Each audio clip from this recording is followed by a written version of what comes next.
Welcome to the Volunteer Youth Worker Podcast. Youth ministries rise and fall on the volunteers. So we are here to encourage and equip you. Join the conversation as we tackle the practical questions you are asking so you can help the next generation know Jesus.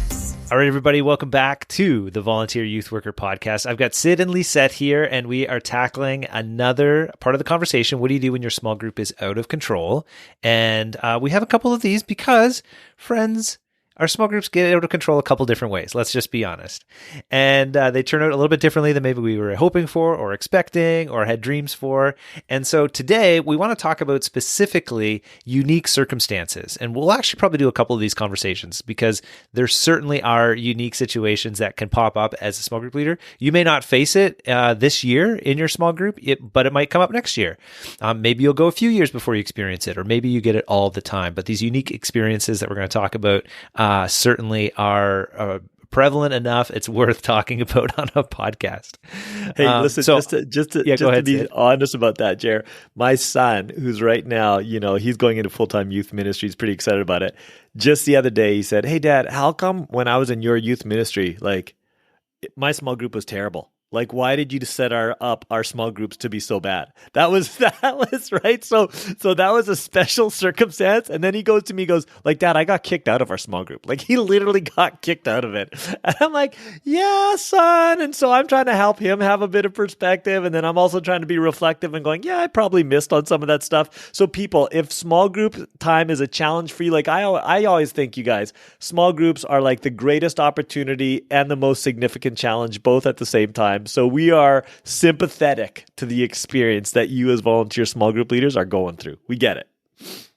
I love it. Okay, so the particulars to this conversation, and I want to say up front, I apologize if I misstep with my words. I want to be very careful here in how I articulate this because I understand that the language matters, but I may miss, and so please show me some grace. You can send us a note and let us know if we articulated this in an inappropriate way. My contact info is in the show notes, but I want to talk about times where you've got a student that's in your group that's not really experiencing the group or isn't able to experience the group or doesn't want to experience the group in the way that you've kind of set it up. And so I'm thinking a lot about students that might be on the spectrum and kind of leaning to a direction where they might need a different environment to connect rather than the one that you've created.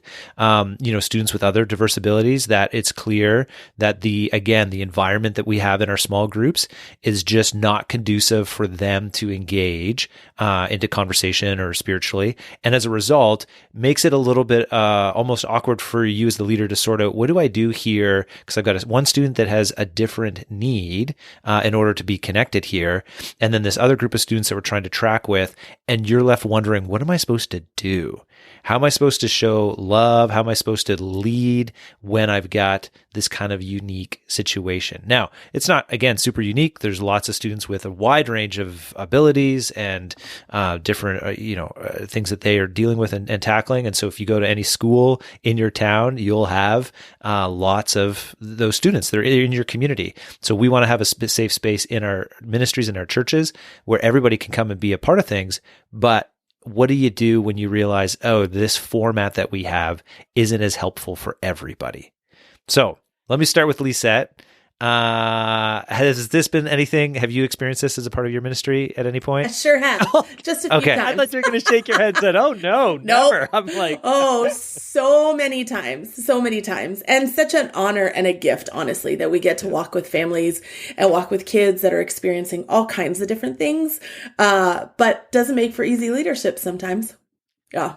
Yeah. And I mean, it can be intense, it can be really significant, but it could also be stuff that seems more, even mainstream in the conversation. You might just have kids that learn differently and don't actually learn in the same way around in conversation or whatnot. And so students that need to move, all the sorts of different things happen. Yeah. All those different things. Yeah.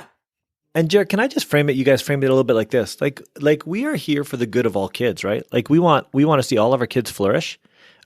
We know that we have certain environments, resources, situations that may not actually allow for kids to flourish well. And so we want to be honest about that and open about that as also. And there might be different elements within our environment that make for better flourishing for the kids in our care. So I'll just be, just to be honest, when we started at the camp where my wife works at right now, we had really low resources to begin with. We were starting from ground level up. And so when we had, parents come with a child that needed one-on-one care for the whole time they were here, we just had to be really honest and say, we don't actually have those resources present. And that will mean that this won't be a healthy experience for your child simply because we don't actually have the resources for it. And we're sorry. We wish we could. We wish we did, but we don't. So I think if we have in our mind that we want to build spaces that are healthy for all kids, and maybe the healthiest thing sometimes is to go, okay, either A, if we have the resources and time to reframe a new space for that child, that'll be really great. And for the other kids that we have that we're called to care for as well, great. And there might be times where we have to just go, man, help us understand what we need to do, or is there something we could do because we actually don't think we have the resources that are required, and we just want to be open and upfront about that as well. So I think we're asking for some real wisdom, some discernment, some self-assessment, and some humility, because there might be some changes we do need to make for the kids that God's placed in our care as well. Yep. That's so good.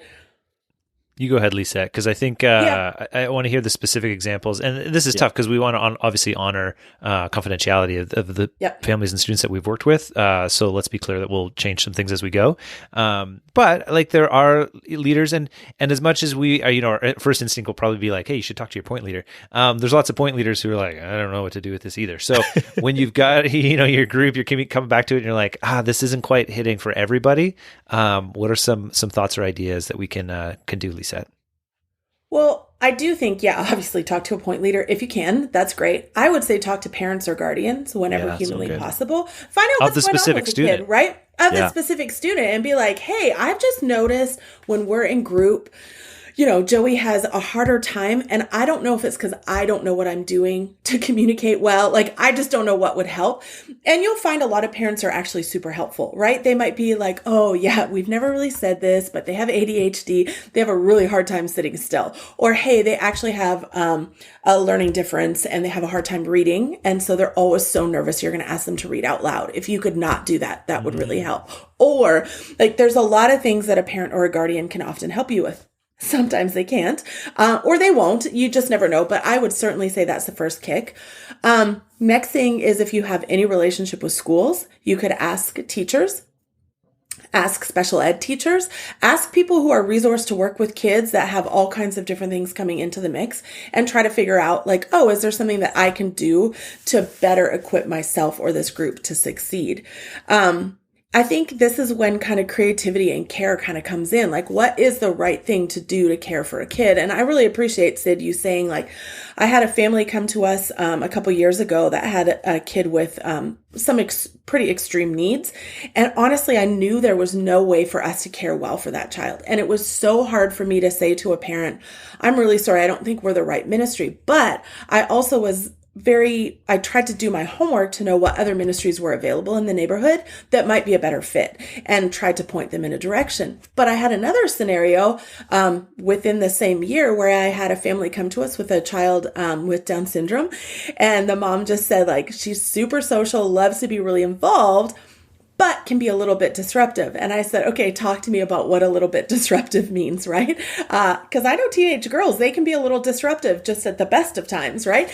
And so I was like, talk to me about more of what that means. And what I realized that was our typical groups weren't going to be a best fit for her, but I had some students that would be a great fit for her. Yes. And so what I did was we designed a whole other small group. And I actually made it a public announcement. I said, hey, we're starting a new group because we have a new friend coming and she would love to be in group, but we just know this is going to be a different kind of group. If that's something that, your heart beats too, there are some teenagers that care a lot about creating space for kids that don't fit in typical spaces. And so we created a group that was all centered around this young lady, and we had a wild ride, let me tell you, but it was a year of so much growth and so much fun. And actually the kids who hopped into that group, it was surprising to watch what their hearts did in the midst of that and how God shaped them. So there's a lot of ways to slice it. I love that so much. That is so good. Sid, do you have some examples or some stories on things that you would do? Yeah, first of all, I can't emphasize enough how great it is, I think, when we partner with parents. And if we can even position ourselves as learners with parents, not even if we can, we should position ourselves as learners with parents. You're going to open up like lines of communication that are going to be so helpful, build so much trust. Like it's just going to be your best possible win forward. So do that. I think it's great. We had a young person who had, was in some unique circumstances, and we found that our group time wasn't working really well for him. And we were able to have a conversation with parents, and the young person loved being a part of the ministry. Group time didn't work at all, but we had our program director who was really off the wall at ADHD, but was like really a wonderful person. And he just took that dude with him, and he became kind of like his helper for youth night, and could do all sorts of things that allowed him to when things got too loud and crazy, he could put the earmuffs on that he needed or have a specific task that he could focus on. And then when he needed other tasks to focus on, he could do that. So he really felt like he belonged. He felt like he added value, but we placed him in a unique space, and we were able to discover what that was in partnership with the parents. And I think we had a real win in that community. Both that allowed for the whole community to have a win. And I do think that's a question that we're always asking, is what's going to be like healthy for all kids? And again, I think that this requires lots of wisdom, because, you look at what you guys did, Lisette. I think it's so beautiful. What was healthy for a group of kids, for their spiritual maturity and growth, was for them to readjust their vision of groups around this young person. That's not going to be the same for all of our kids. Some of our kids aren't going to be in a space where they can do that. It's not going to be good for them or the young or the person that we're actually trying to, journey with. So again, this isn't for the faint of heart. This does require wisdom, but we're called to this, and we're not alone. And I really think it's important to leverage the communities that we're in, the parents that we're engaging, like understand that you don't have to, bear the weight of responsibility solely on your own shoulders to come up with creative and healthy responses to the unique circumstances that we find ourselves in. Yeah, it makes me think, Sid, I've had examples in one of my ministries where we had students, and this is a little bit different, but they were some of our more mature students. And I remember they would come to me and they would say, hey, our small group doesn't work because there's these immature students in the group, and it's derailing the experience for me. And I saw it as an opportunity to work with this mature student to realize that their maturity wasn't as high as it could be, because if you're the most you can be in terms of your maturity level, you are then seeing this opportunity to work alongside of somebody else that you might see as less mature than you, to help them in their journey and their faith. And in process, God might actually do a new work in your own heart that he wouldn't otherwise be able to do. So, that was a hit and a miss sometimes at trying to convince, some students of that. But it reminds me that I think you guys have both kind of said, we want to start the conversation with parents. So if you have a student that is a little bit unique or is struggling to be a part of the program, start the conversation with the parents. But then from there, you have to decide and do this in consultation with your point leader, with your other leaders, with, talk to other experts if you want. Is this something that we can change our current structure in order to facilitate the connection with this next person or make it better for them? And, oftentimes that's something we should do. It's like, it would be easier if our group wasn't surrounded by distractions. So maybe we pick a different room, and all of a sudden this student or these few students are now more engaged. So sometimes changing our group is for the best. But other times it's like, we can't change this enough for the person. So can we create another space that works for them to be discipled? Because we obviously care deeply about all students in our community. And so can we have space where every student, if they came, would be able to experience God's grace and community and that sort of thing? I think those are the two main questions. Is that fair? Or is there other directions that it could go, Lisette? You thinking that's probably, Lisette's nodding, yeah. Yeah, no. I think that's, sorry, I realize nobody can see that. I think that's right? If every young person is created in the image of God, then it is our job to love them and care for them and to create the best space for them. And the best space is not always the usual space that we use for everybody else, right? And so that's how you try to figure it out. We want to set every kid up to win as much as possible. And so what does a win-win look like in unique circumstances? Takes a little dose of extra wisdom, a lot of prayer, probably a lot of research and questions, partnering with families as best as you can, and then making the best decision you possibly can, right? And adjust as needed. Yeah. And this will stretch and shape all of us in the process, but that's what God's at work doing. He's stretching and shaping all of us, and that's okay. So you're not alone. Like volunteer youth worker, I know you're not alone. I know these are challenging spaces to try to wrestle through, but it's okay. God has, God, I really believe God sovereignly called us into these places, and His Spirit will guide us, especially in the context and counsel of community that's around us. And especially, I don't think I can say it enough, Lisette. We've said it multiple times, Jer. Hey, if we can have a conversation with parents, it's amazing how we can work together to find really good solutions to the issues that feel really overwhelming in these types of circumstances.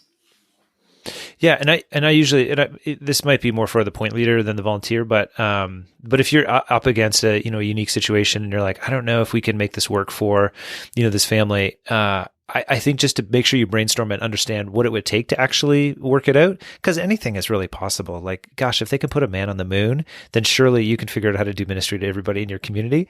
But it might require more resources or more people power or more space than you actually have access to.